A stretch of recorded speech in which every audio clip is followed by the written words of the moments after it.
I moved to this town 2 weeks ago for work. The company sent me here for 6 months to oversee operations. In truth, I was just a placeholder. Someone who existed on site so management could say someone was.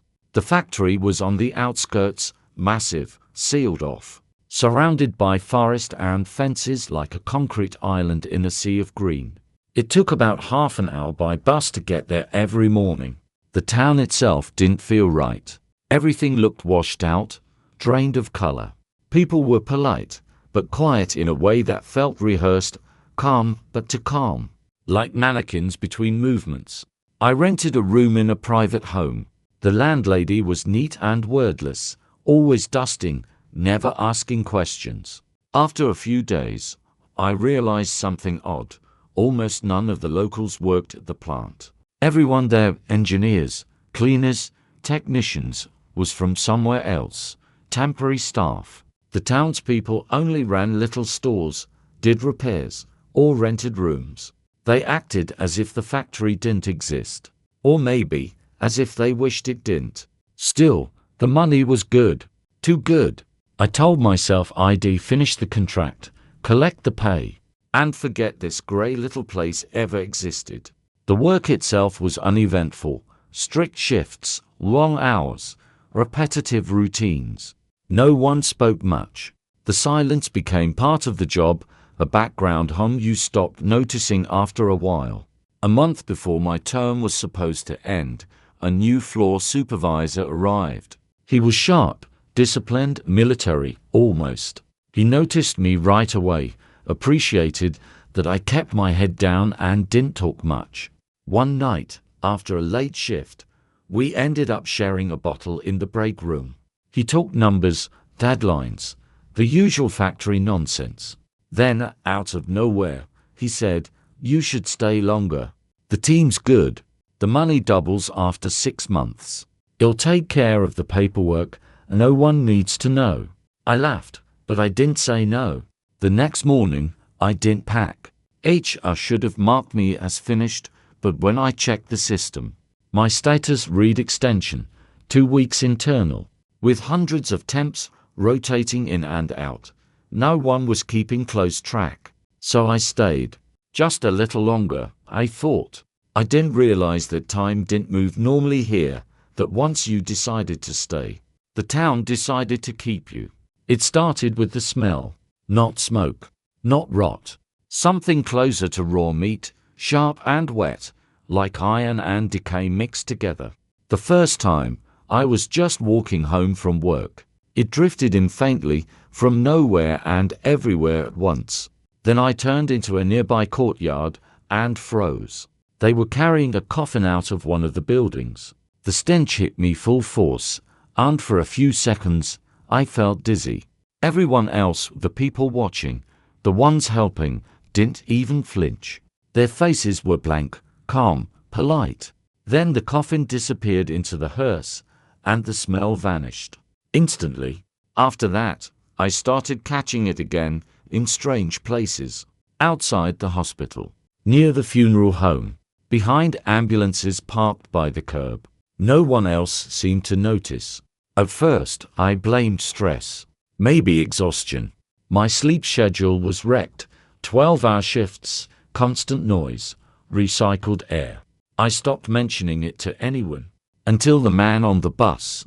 It was after a night shift. The bus was half empty. I sat by the door half asleep when a cold hand landed on my shoulder. It felt bony, impossibly thin, like bone wrapped in parchment. I turned and saw a man I'd never noticed before. Pale skin, hollow cheeks, a heavy, old-fashioned ring on one of his fingers. He stared right into me, not at me, but through. No words, no blink. Just a stare that made the world shrink. I tried to yell, but my voice didn't work. I couldn't move, couldn't breathe. Everyone else on the bus stayed perfectly still, as if frozen mid-frame. When the bus stopped, the man stood, stepped off, and walked away down the street. Only then did the air return to my lungs. I told myself it was exhaustion, hallucination, something rational. But the next day, things got worse. I was riding a minibus this time, barely awake, when I noticed a car passing us on the road. A sedan grey, unremarkable, except for the woman standing on its roof, completely naked, skin as pale as chalk, her hair braided into a single long plait, trailed behind her like a tail, dragging across the trunk. She didn't sway, didn't balance, she just stood there, upright, as if gravity had forgotten her. No one reacted. Not a single head turned. The car passed, and the world resumed. I almost jumped out after it. The next day, I saw her again on the news. Same car, same license plate. Fatal crash. Everyone dead. That was when I stopped taking buses.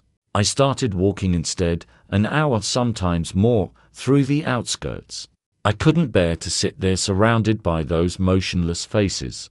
People who didn't blink, didn't breathe right. People who looked alive, but weren't. Once, I tried talking to one of my co-workers, an engineer, someone I trusted. Down to earth, practical. The type who didn't believe in anything paranormal. When I told him what I'd seen, he just listened quietly, face blank. Then he said one thing, "Don't look," and walked away. The next week, he was gone. No goodbyes, no transfer, nothing. His spot on the schedule had a new name. When I asked the shift supervisor, he said his contract ended. But I'd spoken to the guy days before. He told me he'd be here until October. It was August. I went to HR. They couldn't find any record of him. No files, no ID, no contract. Like he'd never existed. That's when I started to understand. The ones who see don't stay. The ones who pretend not to, they last much longer. One evening, I walked past the factory gates on my day off. A service bus sat idling by the entrance, empty at a glance. Except it wasn't. Someone was inside, a single silhouette in the second row.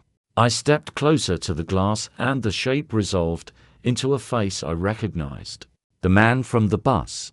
The one with the ring and the bone-cold hand. He sat perfectly still, like a wax figure forgotten under fluorescent light. Then, without moving his lips, he turned his head and met my eyes. The doors were shut, the engine off, yet I heard it clearly, as if spoken right into my ear. "You're here now." The street lights flickered. Darkness slid over everything. I woke up in my rented room, clothes on, shoes by the bed, with no memory of getting home. I couldn't carry it alone anymore. I went to see the only person I trusted, the new floor supervisor. I told him everything, the smell, the coffin, the woman on the car, the man with the ring, the words in the dead bus. He listened without interrupting. When I finished, he asked very evenly, "How long have you been here?" I had to count. 3 months past my term. Plus the original 6. About 9. He nodded once. "Go to the infirmary." I already called. The doctor was old, but quick. The kind of man who knew how to see through a story to the pulse beneath it. He checked my pupils, my reflexes, my lungs. He took his time, silent and precise, then set the stethoscope down and breathed out. "You should have been discharged," he said. "Your contract ended. Everything since then, you weren't supposed to be scheduled." Before I could answer, he was on the phone. "Bring a car." Immediately. 10 minutes later, a black, unmarked sedan slid to the curb. No insignia. No plates I recognized. The men didn't introduce themselves, didn't ask questions. They opened the rear door, and I got in. We drove a long time. First past the town's edge, then past the line where the air feels different, then farther still. The facility we reached wasn't a hospital, not exactly. High fence wire, doors that locked twice. A clinic built for things that shouldn't be said out loud. They gave me the explanation there. Calm. Practiced. Exposure. Vapors. Low-dose toxins accumulating over time. Delayed onset hallucinations. Perception drift. Nothing permanent, nothing fatal provided I stayed. Rested, detoxed. Rehabilitation. they called it, like I'd walked too far into a place the map didn't show. I signed whatever they handed me. I slept. Days blended. For 3 months, nothing strange visited me. No smells. No figures. Just white halls and measured voices, and the soft click of doors that could open or not, depending on who held the badge. Before release, they sat me down for guidance. The words were careful, edges padded. You are well now. You will not discuss what you believed you saw. You will not see delusions among personnel or townspeople. If you cannot comply, there is a dedicated facility that can support a longer course of care. I agreed to everything. I wanted out more than I wanted answers. When they finally released me, it was spring again, or maybe just another version of it. The air outside the gate felt too light, too ordinary. The driver left me at a bus stop on a road I didn't recognize. And by evening I was back in my own city, in my own apartment, surrounded by familiar noise. No one from the factory ever contacted me. No follow-up calls, no paperwork, not even a tax form. It was as if my time there had been deleted. For a while, life was normal. I slept without dreams. Crowds moved like crowds again. No more pale faces. No smells of iron and rot. I told myself I'd imagined everything, that the clinic story was right, that it was chemical exposure, nothing supernatural. And I almost believed it. Then, one morning, walking to the corner store, I caught that smell again, raw, sweet, metallic. My hands went cold. But there were no ambulances, no funerals, nothing. Just a group of people standing perfectly still across the street, all facing the same direction. When I blinked, they were gone. I stopped talking about it after that. Months passed. Years.